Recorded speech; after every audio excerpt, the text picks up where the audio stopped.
Bismillahirrahmanirrahim. Assalamualaikum warahmatullahi wabarakatuh.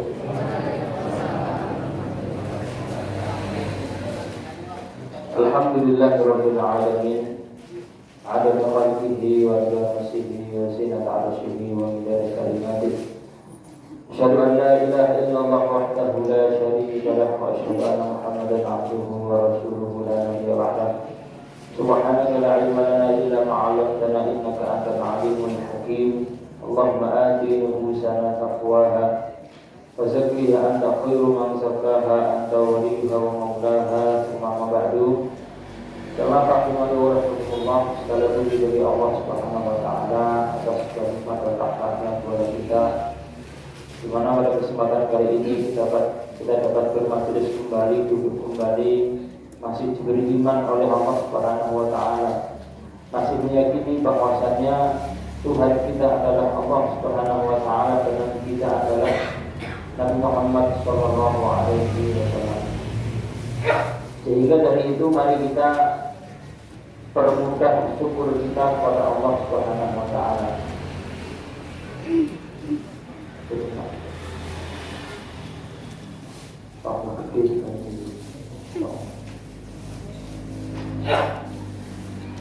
Mari kita permudah syukur kita kepada Allah Subhanahu wa taala, karena Nabi kita Muhammad sallallahu alaihi wasallam dalam sebuah riwayat pernah mengatakan bahwasanya aku pernah meminta dan bertanya kepada Allah Subhanahu wa taala. Tapi beliau mengatakan, andai-andai saya tidak pernah bertanya demikian, tapi sudah terlanjur ditanyakan ke Allah Subhanahu wa taala dan diberi jawaban oleh Allah Subhanahu wa taala. Pertanyaannya beliau menyoal dan mengatakan, ya Allah, di riwayat tafsir Ibnu Abi Hatim, beliau mengatakan, ya Allah, Engkau telah memberikan kepada mereka para nabi-nabi itu sesuatu yang beliau tidak miliki. Rasulullah mengatakan, Engkau berikan kepada Nabi Sulaiman, sehingga Sulaiman itu sabit nomor 2, ngatur angin. Sulaiman diberi kemampuan oleh Allah Subhanahu wa taala untuk mengatur angin. Dan juga Engkau berikan kepada yang lain sehingga bisa menyembuhkan orang sakit dan menghidupkan orang mati. Nabi Isa alaihissalam. Allah menjawab bahwasannya, wahai Muhammad, saya telah memberikan nikmat kepada kamu. Dan Allah mengatakan, alam yajidka yatiman fa'awa wa wajadaka dhallan fahada wa wajadaka ailan fa'adna alam nasrah laka sadrak wa wada'na anka. 5 nikmat ini diingatkan oleh Allah ke Nabi kita Muhammad sallallahu alaihi wasallam. Kamu dulu ketika orang tua meninggal dari kecil, terus pas 5 tahun meninggal, ya ada itu saya gerakkan hati orang untuk mengasuh engkau sehingga kakekmu mengasuh sampai umur 8 tahun, terus pamanmu mengasuh sampai 40 tahun. Bukankah kami dapati engkau dalam keadaan yatim, engkau diasuh? Bahwa jadaka dolan bahada, kami dapati engkau dalam keadaan tidak tahu. Dolan itu tidak tahu, bukan sapi. Tidak tahu, terus kami berikan ilmu, pengetahuan, wahyu sehingga engkau tahu. Dan juga ailan fa'adna, kamu dalam keadaan kurang, terus kami cukupkan. Ini 3 nikmat ini aja yang Allah ingatkan dan bandingkan dengan beliau-beliau para nabi yang bisa ngatur angin, bisa menghidupkan orang mati, bisa menyembuhkan penyakit.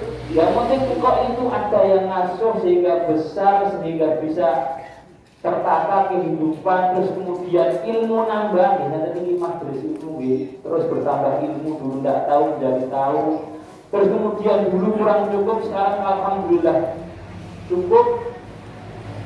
Kemudian makanya Nabi SAW meringankan rasa syukurnya ke Allah sebagai bentuk patokan. Pokoknya pagi itu man asbaha minkum mu'afan fi jasadihi, sehat alhamdulillah. Aminan bisir bihi, di rumah itu terasa aman, tidak khawatir.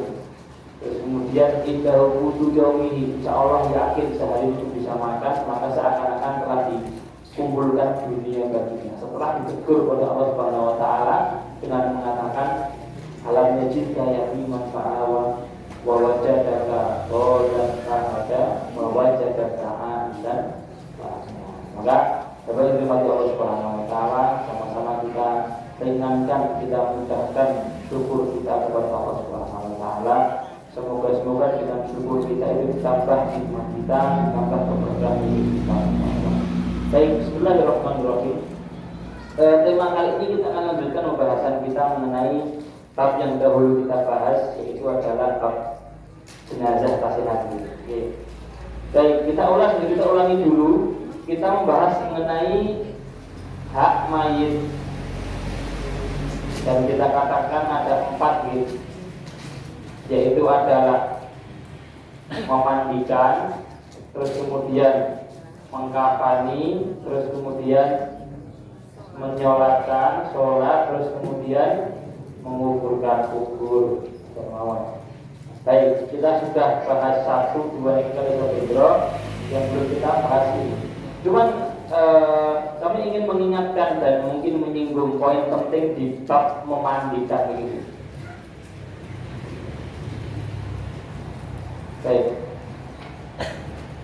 di bab memandikan yang sudah dirincikan, mungkin kita akan tambah 2 atau 3 poin penting bagi kita yang ingin memandikan mayit.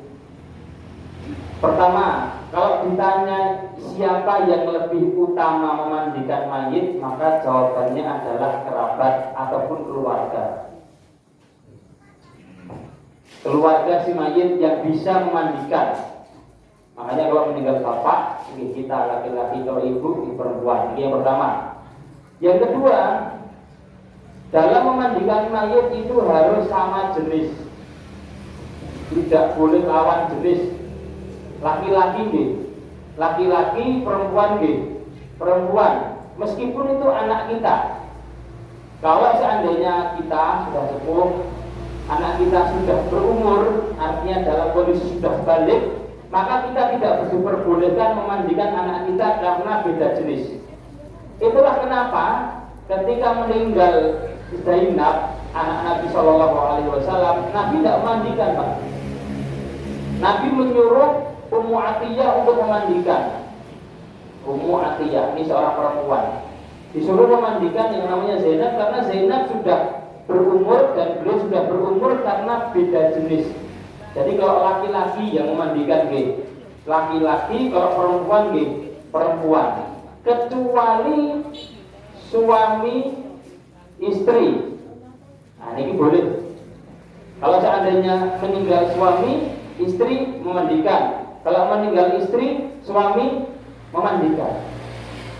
Makanya dahulu Fatimah, anaknya Nabi Shallallahu Alaihi Wasallam, itu mengatakan kepada suaminya Ali, wahai Ali, engkau aku mati dhisik sing ngedusi kowe ya. Wasiat wonten, Pak. Tadi ini masa depan. Disian pokoknya sing bisa sing ngedusi. Lah niku boleh. Suami wasiat ke istri, nanti kalau saya meninggal dulu, aku habis sono ya. Nek kowe dhisik, itu habis. Nah niku boleh. Ketika antar suami istri, maka itu diperbolehkan karena itu masih haram, dan karena anak Nabi yang bernama Fatimah itu berwasiat kepada suaminya Ali agar ketika Fatimah meninggal itu dimandikan. Selain suami istri, maka harus satu jenis, yaitu laki-laki, perempuan dan juga perempuan. Baik. Yang ketiga, bahwasannya tidak diperbolehkan nyentuh,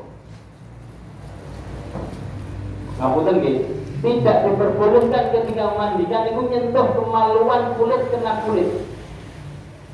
Ketika memandikan mayit, tidak diperbolehkan tangan kita itu menyentuh kemaluan si mayit. Maka bagaimana? Menggunakan sarung tangan. Tidak boleh nyentuh langsung ketika didudukin itu lagi.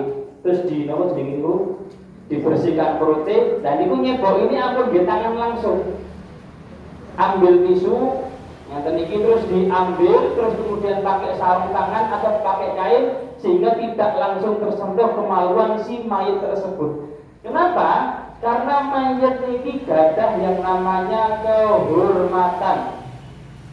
Bahasa Arabnya hormat, kehormatan yang harus kita jaga, sama seperti halnya ketika beliau dalam keadaan hidup punya kehormatan yang harus kita jaga. Dari situ maka kita tidak boleh menyentuh kemaluannya secara langsung. Selain kemaluan angsal, saling ngosok tinggi, boleh, tapi kemaluan secara langsung tidak diperbolehkan. Yang keempat juga haram. Diharamkan bagi yang memandikan melihat aurat. Aku dibuka bisa nonton gue ada masalah. Sampai tidak memakai apa-apa itu kehormatannya akan tidak terjaga.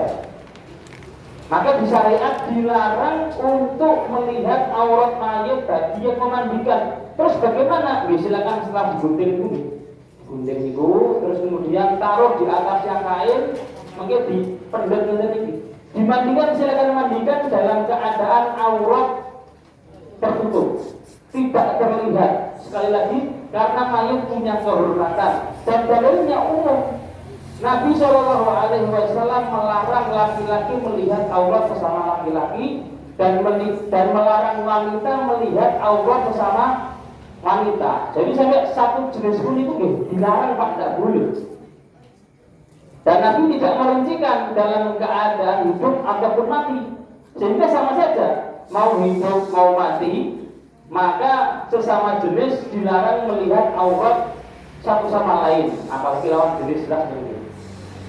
Makanya kalau seandainya pas kencing apa nih Pak, berdiri nih dulu, nanti kamu individuan gitu, buat angsal, haram, tidak diperbolehkan karena aurat ini harus ditutup dan dijaga. Karena si mayit sudah tidak bisa menjaga, maka yang memandikanlah yang menjaga, sehingga diharamkan untuk melihat aurat. Melihat aurat juga dia tidak boleh menyentuhnya dengan kulit, karena kulit juga tidak boleh. Kemudian yang ke 1, 2, 3, 4, 5, bahwa yang memandikan harus betul-betul amanah. Artinya amanah itu harus betul-betul bisa menjaga rahasia, tidak boleh diceritakan, disebarkan apapun yang dia lihat ketika memandikan. Karena wallahu a'lam rahasia Gusti Allah itu kan kadang pas mandikan itu nopo, apapun itu secara global adalah kalau tidak baik maka itu aib. Dan Nabi SAW mengatakan bahwasanya mangsa para musliman yang menutupi aib seorang muslim, maka kelak di hari kiamat aibnya akan ditutupi oleh Allah Subhanahu wa taala. Dan secara hukum haram menyebar aib seorang muslim. Apalagi yang dimandikan ini sudah dalam keadaan mayit, sehingga dia tidak bisa apa-apa lagi. Kita melihat hal-hal yang hanya kita yang melihat, maka harus betul-betul amanah dan dirahasiakan.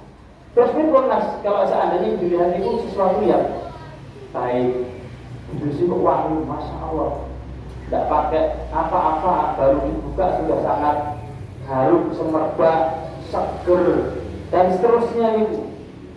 Nah, itu kalau seandainya seperti itu terus kemudian dengan diceritakan itu bisa menambah kedekatan orang lain kepada Allah Subhanahu wa taala, maka itu angsal. Tapi untuk menceritakan keburukan yang aib, itu tidak diperbolehkan. Maka yang memandikan harus amanah. Nah, istilah ini mulutnya ampun ember. Jangan mudah untuk menceritakan hal-hal yang dilihatnya. Baik, ini dimandikan. Kafani sudah, menyelatkan sudah. Sekarang kita masuk ke menguburkan. Sebelum masuk ke tema yang ditulis, yaitu adalah mempercepat jenazah.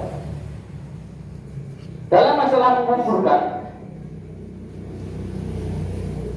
niki yang pertama kali terjadi penguburan di dunia ini setelah manusia itu ada, yaitu adalah penguburannya Habil ketika dibunuh oleh adiknya yang bernama Qabil. Jadi ini adalah dua anak Adam, dua anak Nabi kita Adam alaihissalam, yang ketika itu terjadi pertikaian sehingga yang namanya Qabil membunuh yang namanya Habil. Cuma Quran hanya menggambarkan toh, gak nyebut nama nih. Niki nama gak ada di Quran. Yang disebut hanya kedua anak Adam. Watlu alaihim naba'a bnai Adam. Kedua anak Adam. Di tafsir disebutkan Qabil sama Habil. Qabil ketika itu membunuh Habil. Bingung Qabil ini pripun telah terbunuh. Diapakan? Ternyata setelah itu Allah Subhanahu wa taala mengutus Allahu ghuraban, mengutus burung gagak untuk mendatangi mayitnya si Habil niki. Burung gagak diperintahkan Allah untuk menggali tanah. Iku bisa mboten lepas gagak isa yo gede iki. Padahal anak Adam itu bener masyaallah. Kewede jebul, Pak. Nabi Adam itu tingginya 30 meter, lebarnya 3 meter. Bisa bilang itu. Gede jebul. Dan anaknya kurang lebih nggih. Semua kan yang itu nggih. Kurang lebih nggih. Lek gagake sinten niku? Wallahu a'lam, gede pokoknya semua niku. Diutus gagak niki untuk mendatangi mayatnya Habil. Terus kemudian gagak ini menggali yang namanya tanah. Terus kemudian diperlihatkan ini loh, wahai Qabil, bagaimana cara menguburkan dan dikuburkanlah Habil ini oleh seorang burung gagak. Dan kemudian Qabil nyesel, ya wailata. Ya saya menyesal bagaimana saya tidak tahu cara menguburkan saudara. Cuma yang jelas Qabil ini memiliki istilahnya Pak, dosa jariah. Nah enten namanya pahala jariah, ada juga yang namanya dosa jariah. Nabi Muhammad mengatakan tidaklah ada orang yang membunuh orang lain kecuali anak Adam pertama kecipratan dosanya. Kenapa? Karena dia yang pertama kali mengajarkan caranya mateni, cara membunuh orang lain. Dari situ maka kita harus hati-hati. Nah elek, mengelek tiongkok. Kalau kita ajarkan ke orang lain, maka keburukan dia, yaitu dosa, itu kita nggak kecipratan. Apalagi kita menyebarkan yang namanya kejelekan, dosa, wah itu masya Allah, yang terasa ini dosa yang begini. Kalau sampai turun terus nih, itu dosanya mengalir terus. Seperti halnya dosanya Qabil setelah membunuh Habil. Yang jelas ketika itu, ketika Habil meninggal, maka didatangkan gagak oleh Allah Subhanahu wa taala di surat Al-Maidah ayat 31. Kemudian diperlihatkan bagaimana cara menguburkan seorang mayit. Baik, itu Qur'annya. Secara fikih bahwasanya inti dalam menguburkan itu kita bahas dua masalah nih. Yang pertama yang penting sah. Yang kedua adalah yang sempurna. Dalam penguburan itu Pak, sakjane yang penting adalah si mayit ini selamat dari hewan dan juga baunya tidak menyebar kemana-mana. Intinya ngonten itu. Yang penting ketika digali, nanti ketika dimasukkan ditutup lagi, itu hewan tidak bisa menggalinya lagi sehingga naudzubillah dimakan oleh hewan buas itu, atau ketika setelah ditutup itu semerbak baunya itu tidak menyebar kemana-mana. Jika sudah seperti itu, maka itu sudah dikatakan sah. Artinya sah karena dulu kita bahas nih 1, 2, 3, 4 ini hukum apa? Fardu kifayah. Jadi ya harus ditunaikan. Dalam arti harus ditunaikan. Kalau ngubur reming hanya sekedar sekian senti tok ngoten nggih sehingga baunya masih semerbak, itu fardu kifayah bergugur. Harus didalamkan lagi sehingga baunya tidak keluar dan juga tidak ada potensi hewan untuk masuk ke dalam liang lahat tersebut. Ini di kita alhamdulillah karena tanah mudah digali, tak namun itu keras memiliki dan itu kalau kerasnya kali sudah memiliki masya Allah karena tanah tandus batu sehingga untuk menggali semeter saja itu sangat sulit sekali. Baik, sehingga kita mudah untuk menggali ya dalam. Sempurnanya bagaimana? Seperti yang dipraktekkan di kita dan dipraktekkan untuk Rasulullah Shallallahu Alaihi Wasallam. Istilahnya namanya itu adalah al-lahdu. Makanya kita nyebutnya liang apa? Liang lahat. Liang lahat itu bahasa Arab itu Pak. Liang lahat. Lahat ini bahasa Arab. Bahasa Arab itu apa? Al-lahdu. Al-lahdu itu adalah cara bagaimana dikuburkan ketika itu seseorang dengan yang kita tahu nih, yang tertinggi. Terus ini diarahkan ke arah kiblat. Ini namanya al-lahdu. Dan begitulah Nabi kita Muhammad Sallallahu Alaihi Wasallam dikuburkan. Setelah kemudian beliau itu dimandikan, terus dikafani, terus kemudian disolatkan karena sunnah beliau demikian, beliau dikuburkan dengan lahat seperti ini. Ada model yang kedua namanya ini asyakku, Nah, jadi ini bolongannya yang memiliki. Di sini namanya adalah asyak. Syak itu adalah dipakai di mereka yang tanahnya itu sangat-sangat sulit digali. Kalau digali seperti ini ambrol mungkin. Maka digalikan seperti ini, tengahnya bolong itu terus diletakkan ngoten niku. Dua-duanya boleh karena ini yang dibahas adalah sempurnanya bagaimana. Tapi kalau bahasanya yang penting dalam, terus kemudian masuk, bau tidak keluar, hewan tidak masuk, maka itu sah. Nah ini adalah lahat. Ini insya Allah tukang dari kubur di paham pasar semua tahu Pak. Monggo tadi. Tapi setidaknya kita tahu ilmunya, tahu namanya, tahu sunnahnya. Demikian. Kemudian setelah yang namanya liang lahat itu jadi, ada anjuran ketika kita memasukkan ke liang lahat,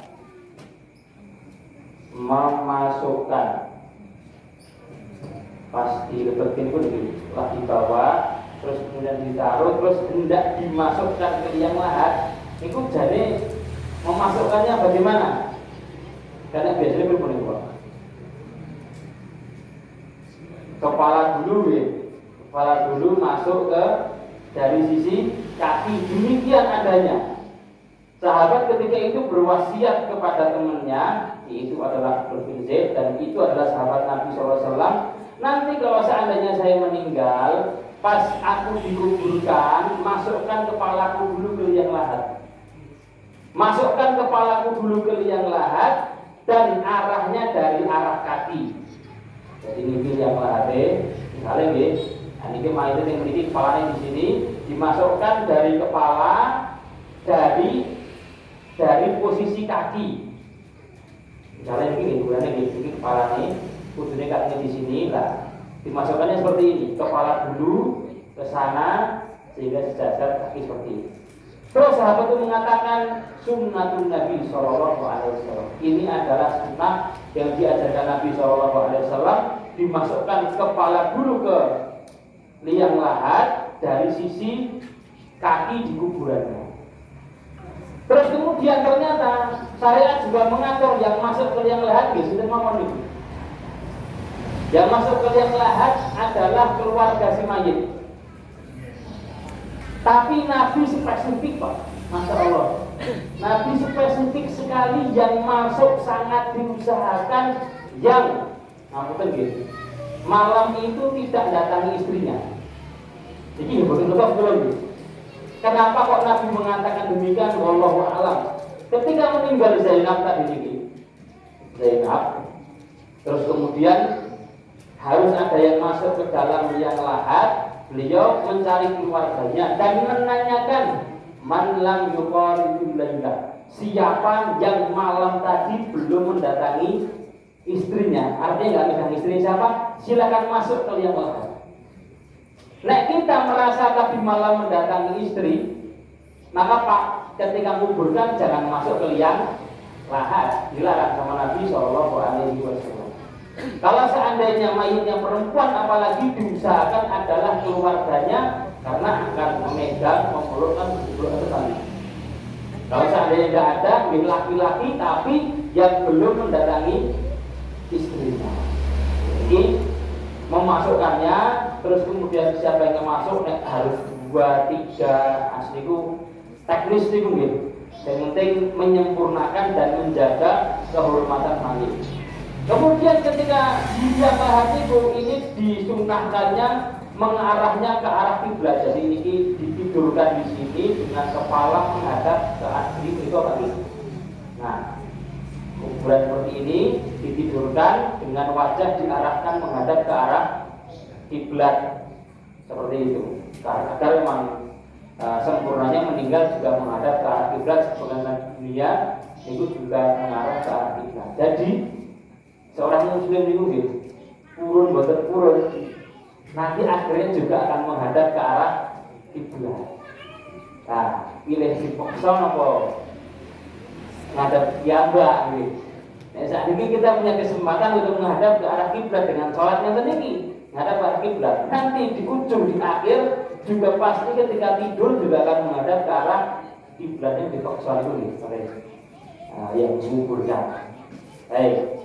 Kemudian setelah itu, prosesi setelah selesai, dimasukkan dan ditaruh yang namanya papan selesai.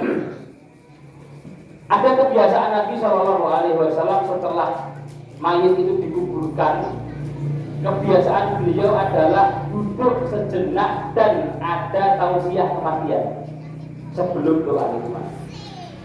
Ketika meninggal Zainab tadi ini banyak riwayatnya, karena Zainab ini putri Nabi yang paling barat ini pas meninggal beliau masih masih seger, masih suci, sehingga banyak mencontohkan contoh yang baik. Ketika itu beliau duduk dan juga sahabat pun ikut duduk mengelilingi Nabi Shallallahu Alaihi Wasallam, dan Rasulullah Shallallahu Alaihi Wasallam ketika itu memberikan nasihat tentang bahwasanya dunia ini adalah sementara, yang mana kita akan meninggalkannya, dan juga akhirat adalah rumah tinggalnya. Atau apapun yang disampaikan oleh yang menyampaikan boleh-boleh saja, kemudian baru mendoakan si mayit.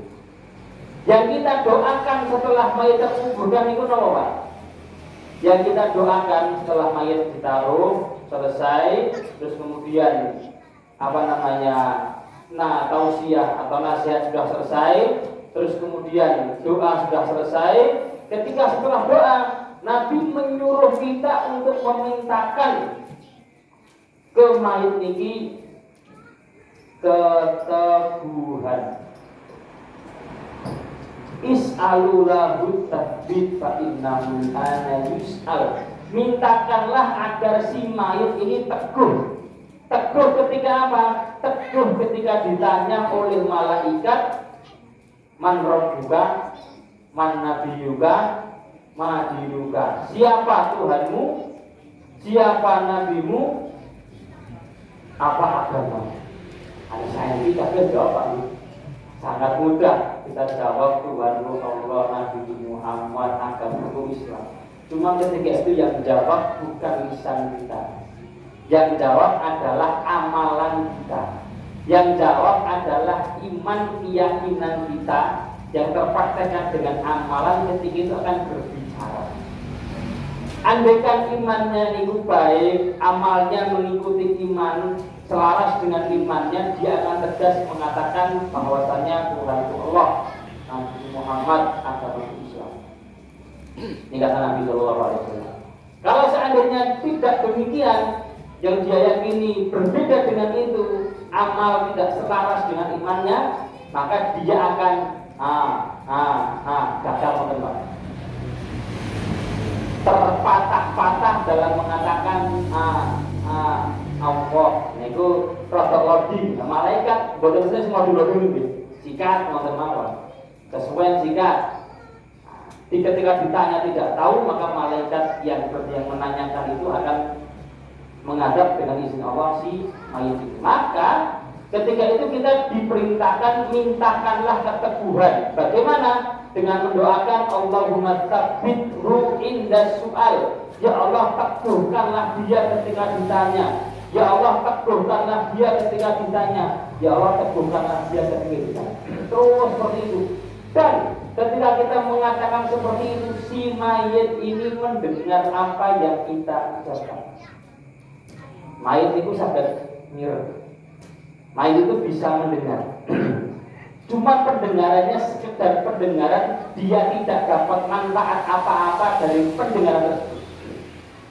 Setelah beberapa lama Nabi itu menang dari perang Badar dan orang-orang kafir yang meninggal itu dilemparkan di sebuah tempat, Nabi ngajak mereka ngomong dan mengatakan, kalian dapat nggak janji Tuhan kalian bahwasanya kalian akan disiksa. Umar dengar, wahai Nabi, mayit kepada omong itu ceritanya. Apa yang bisa mendengar? Kata Nabi Shallallahu Alaihi Wasallam, wahai Umar, mereka itu tidaklah lebih cepat mendengar dari engkau. Maksudnya adalah pendengaran mereka dan pendengaran sama. Sama-sama bisa mendengar. Cuman kalau kita sekarang di dunia ini lagi, kita dengar nasihat dengan kajian, bisa ngambil manfaat gitu, bisa mencerna, bisa mengolahnya. Mayat dengar sekedar dengar taktis, tidak bisa apa-apain. Maka ketika kita doakan, ketika kita mintakan keteguhan, dia pun mendengar apa yang kita mintakan. Setelahnya kita diperintahkan memintakan yang namanya keteguhan, sehingga betul-betul teguh ketika ditanya oleh malaikat 3 pertanyaan yang telah dibocorkan jawabannya. Sayangnya nanti yang jawab adalah amal kita. Baik, ini di dalam masalah mengumpulkan. Kalau seandainya dengan pernah ke Madinah itu ternyata kuburan para sahabat itu simpel-simpel, tidak megah dan tidak mewah dan ini kuburan itu sekedar tanah, terus kemudian ada naik sedikit, sultannya itu ditinggikan 1 jengkal, terus ditaruh tanda maka kuburan si sebelah. Padahal mereka adalah ahli surga. Kuburan Nabi jadi ngoten Pak. Kuburan Nabi dengan lihat sekarang itu dari video dulu niku tanah aslinya masih ada. Jadi riyen niku iki rumah Aisyah gini. Niku rumah Aisyah dan iki Masjid Nabawi ngaten iki. Rumah Aisyah ini di luar masjid. Rumah Aisyah ini di luar Masjid Nabawi. Dan Nabi ditakdirkan meninggal di rumah Aisyah radhiyallahu taala anha, tepatnya di kamarnya Aisyah. Di sini. Maka beliau dikuburkan di sini. Rasulullah, Abu Bakar, terus Umar di dalam itu. Setelah Aisyah meninggal, itu kuburan Nabi masih di sini dan masjid di sini. Belum dimasukkan yang namanya kuburan di masjid Nabi Shallallahu Alaihi Wasallam. Beberapa saat di masa tabiin, pemimpin ketika itu pengen memperluas masjid. Padahal di masa Utsman masjid lebih diperluas Pak, tapi ke belakang. Kita baru ini dulu, tidak ke samping. Di masa setelahnya pun diperluas ke arah samping kanan, tidak ke samping kiri, karena ada kuburan Nabi Shallallahu Alaihi Wasallam. Nah, datang pemimpin yang ketika itu tanpa ilmu, tidak mengetahui bagaimana dimasukkan, padahal kegelaran oleh para ulama jangan dimasukkan. Akhirnya saking yang ini. Nah, cuman yang harus kita ketahui, yang kita lihat sekarang ini kan yang namanya ini, yang dari ini seperti itu tanah aslinya masih ada. Di masa Umar bin Abdul Aziz, yaitu kurang lebih tahun 140-50-an Hijriah, kuburan Nabi ini ditembok segitiga ini, ditembok ke atas, tembok beton yang tadi segitiga ini ke atas. Terus kemudian kok takut kalau hujan itu becek, maka atasnya ditembok. Jadi dicor segitiga motor itu. Sudah seperti itu dilapisi lagi, cor lagi. Sehingga tidak ada seorang pun yang mampu untuk menyentuh tanah kuburan Nabi, tapi tanah masih ada sekarang ini ya. Yang Madinah itu. Kemudian baru ditaruh yang namanya itu tadi korden, mana itu ya korden, kemudian itu yang kita lihat adalah sisi setelah beberapa lapis, karena kuburannya masih di dalam dan ini dilapisi dua tembok cor ditutup full dengan ini, cor samping dan juga atas dua. Dan di antara kuburan Nabi yaitu kamar Aisyah dan antara kuburan beliau ada namanya Raudhah. Raudhah itu taman-taman surga, Raudhah min riyadil jannah. Itu kuburan Nabi aslinya biasa saja, tanah masuk kos, yang patok pun. Cuma karena dimasukkan takut ada kemadorotan, ditembok oleh tabiin pemimpin ketika itu namanya Umar bin Abdul Aziz, terus lagi tambah dibeton lagi terus disekati. Sehingga kita tidak bisa sholat mengarah ke kuburan Nabi, sholatnya yang memiliki Raudhah. Kalau kita sudah berjauh ke sini Nabi memiliki Pak. Sholatnya yang memiliki tidak akan dekat ke kuburan Nabi Shallallahu Alaihi Wasallam. Sehingga secara hukum mempermegah yang namanya kuburan tidak dianjurkan, karena yang membuat nanti kuburan kita itu nyaman adalah amal kita.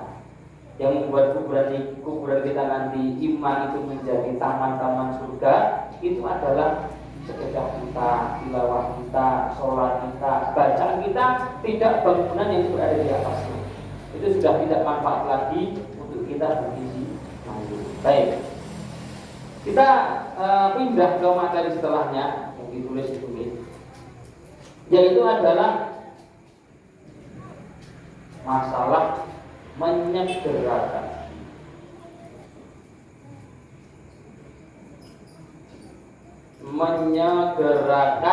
Jenazah.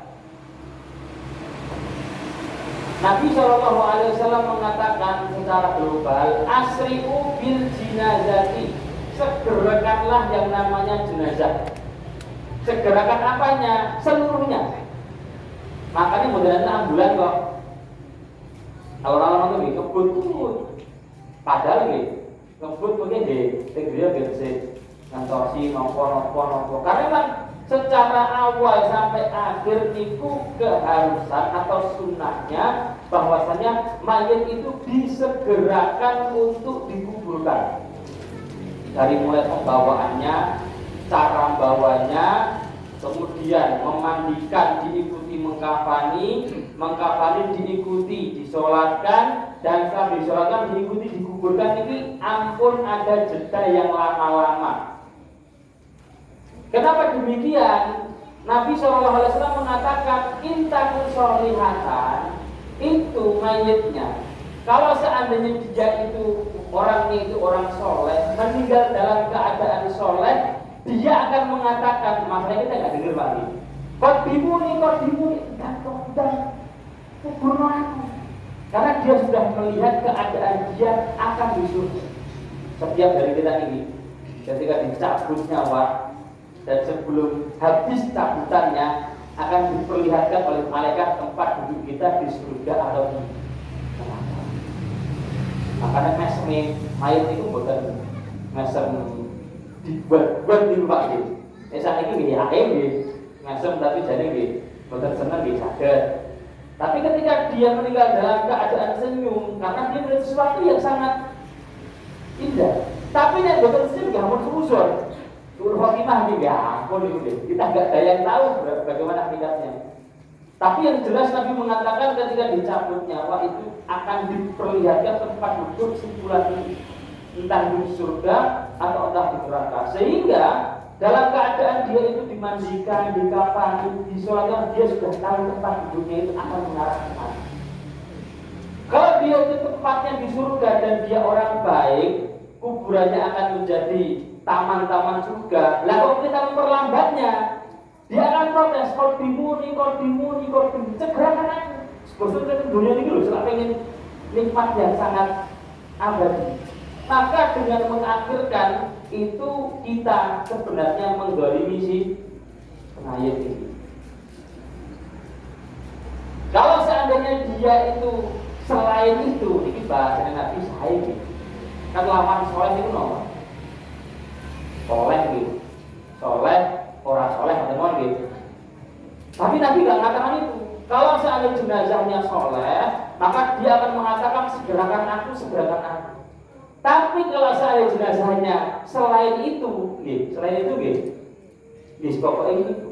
Tapi bahasa beliau dipilih bahasa yang baik selain itu. Beliau nggak katakan kalau jenazahnya itu tidak soleh atau jenazahnya soleh, jenazahnya ahli neraka. Enggak. Kalau jenazahnya selain itu, maka kebaikan yang segera kalian tangguhkan dari pundak kalian. Maksudnya kan kalau jenazahnya itu tidak baik, Pak, jenazah yang penting beri, sing beri itu lebih baik juga, gitu. Baik bisa ini karena bayar macam-macam itu, malah menjadi bahan hibah. Maka segerakan biar dia juga segera mendapatkan haknya dan kita segera menangguhkan beban kita karena ada simpulan. Oke, maka disunahkan untuk menyegerakan. Nah, ini macam secara teori, gimana, tapi secara praktek ada gitu. Ada. Dan kalau praktek ini juga, masya Allah. Ketika meninggal istri saya itu, istri saya yang pertama itu anak ibu dari anak saya pertama, meninggal jam 5 pagi, setengah 8 itu dikubur dia, Pak. Ke rumah sakit, langsung pulau Guci kan, boleh tadi gitu. Saya belum mandikan, saya mandikan, terus kemudian karena ketika itu anak rewel, saya minta ibu-ibu ngapani bu, caranya ini digapani oleh ibu-ibu, terus kemudian langsung diarahkan ke kuburan. Nah, ini orang-orang kecil, Nabi jenazah itu, harus melakukan. Karena memang sunnahnya untuk disegerakan. Lah ditanya, lah pun mas dada enten nopo acara betul sama sakit. Saya yakin istri saya solehah, betul gitu. Ya baik, sehingga saya ingin segerakan biar segera mendapatkan kenikmatannya.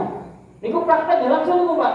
Pas masuk ke jenazah itu kan kerabatnya cuma ada saya sama bapak mertua. Adalah bapak saya belum datang ke sini Semarang nih, Bu. Terus saya OTW. Enggak sempat itu datang ke jenazah. Kok belum Bu ya, kalau sudah toh. Akhirnya ada saudara dulu. Mertua bareng begini. Karena dia ketika itu ya Bu. Akhirnya 3 orang. Karena disunahkan dimasukkan 3 orang yang belum datangi istrinya tadi malam. Ya, maka ini disunahkan untuk disegerakan. Terus dia masih ada anak yang undi mriko merantau. Jadi sih pas Pak Ibu Inuro tadi jadi gampang tak transfer baik. Di mana lah saiki karena kon ngasani piye ngono iku, Pak. Dia datang pun dia tidak berubah keadaan kan dia tetap akan seperti itu. Maka ketika ada ilmunya, ya sudah. Kalau kamu pengen memang betul-betul berbakti, tidak usah datang, ya tidak apa-apa. Yang penting ojo lali dongake. Sudah disuruh nunggu lama, datang, sing ditukoke malah warisan, berarti atau dongake bapak ibu. Terus dia dengan nunggu dia lama yang dari Malaysia, Sumatera itu justru malah mendolimi si mayit ini yang harusnya meninggal dalam keadaan husnul khotimah, baik disegerakan masuk ke liang lahat, malah ditunggu sehari 2 hari. Kecuali ada uzur yang betul-betul syar'i, maksudnya adalah misalnya Nabi itu meninggal hari apa? Nabi Senin gitu, Jumat, Nabi meninggal di hari Senin, tapi beliau dikuburkan di hari Selasa dikuburkan, sudah sehari. Kenapa? Sahabat bingung, Pak. Ini yang meninggal orang biasa langsung itu, kok ada sahabat yang meninggal malam itu juga kok langsung. Coba bingung Nabi deh. Ini Nabi masalahnya. Dia usah ngaji Allah. Kapannya dia? Apakah seperti manusia biasa atau bagaimana? Masa Nabi disolatkan? Beliau dia Nabi kok. Malah kita yang butuh doanya Nabi, masuk ada nyolake Nabi yang isinya doa itu. Terus jadi kuburnya di mana? Ini kok bingung itu sahabat itu. Tidak ada yang tahu hukumnya bagaimana, harusnya bagaimana, itu tidak ada. Sampai datang sahabat Abu Bakar As-Siddiq. Datang Abu Bakar menjelaskan seakan-akan yang tahu hanya Abu Bakar. Rasulullah tetap dimandikan seperti manusia, cuman jangan ada yang nyentuh kulitnya Nabi. Jangan Nabi itu dimandikan, disiram air di atas baju beliau, siramnya di atas baju beliau. Terus kemudian dikafani, disuruh untuk mengafani 3. Kemudian kita jelaskan kain dari Yaman putih. Terus kemudian sahabat Abu Bakar mengatakan, Nabi dikuburkan di tempat beliau meninggal. Saya pernah mendengar beliau itu mengatakan al-anbiya yudfanu haitsu matu. Para nabi-nabi Allah itu dikuburkan di tempat di mana mereka meninggal karena tempat itu tempat pilihan. Ada yang juga di rumahnya Aisyah itu pas di tempat beliau di atas kasur itu, singgir kasurnya diganti begini. Makanya butuh waktu sehari dari Senin sampai Selasa karena kebingungan para sahabat untuk bagaimanakah. Karena ini manusia tapi masalahnya bukan manusia biasa. Harus nunggu apa misalnya jauh, ingin dia wasiat dulu dirawat di Jakarta, terus kemudian pengen nanti saya meninggal saya apa di Solo ya. Itu wasiat lagi lagi sawatnya gitu, jeda dan seterusnya. Sehingga dengan teknis yang seperti itu yang memang tidak bisa dihindari, tidak sekedar nunggu anak yang merantau yang pas sakit tidak datang tadi itu ya itu boleh-boleh saja karena teknis itu. Tapi kalau saya tidak, maka disarankan disegerakan, dimandikan disegerakan, kafan disegerakan, sholat disegerakan, terus kemudian nanti dikuburkan juga disegerakan, sampai bawahnya pun disegerakan. Bawahnya ini nggak sih betul? Ambulan gitu. Terus ini mikulnya nggak ampun kayak mantan gitu.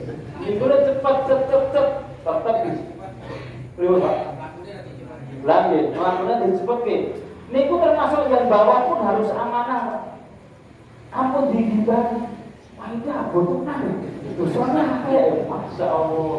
Ya mungkin porsi tubuhnya lebih besar, lebih kurang dari sing abon bener kan biasa. Itu juga harus dijaga air-air yang ada di air.